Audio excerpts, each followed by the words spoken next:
Paleo Quiche recipe. Quiches, they're delicious at breakfast and brunch, but also make a mean dinner.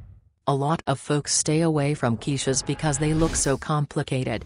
But that's what makes quiches so fantastic. They appear super elegant and difficult, but shhh, they're actually a cinch to make. This Paleo quiche is going to be on heavy rotation in your family menus.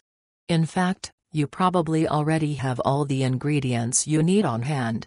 With staples like better than butter ghee, protein-rich eggs and super beneficial coconut milk, this Paleo quiche takes only 10 minutes to prep and under an hour to get on the table. Let's get cooking. Preheat the oven to 375 F. In a bowl, mix the flour with 1/4 teaspoon of sea salt. Because the flour is gluten-free, this entire dish is paleo-friendly. Score. In a separate bowl, mix the ghee and water. Add the mix to the bowl of flour and form a dough. Once the dough is ready, press it into a 9-inch greased pie crust pan. Next, combine the eggs, coconut milk, salt and pepper in a bowl and give them a good whisk.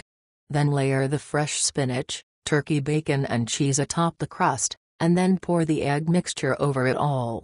Bake the Paleo quiche for 35 to 45 minutes or until the egg has set. Your quiche is ready. This dish really is an excellent choice for whatever meal you choose to serve it at. And because it's so simple to make, there's no reason not to make it right away.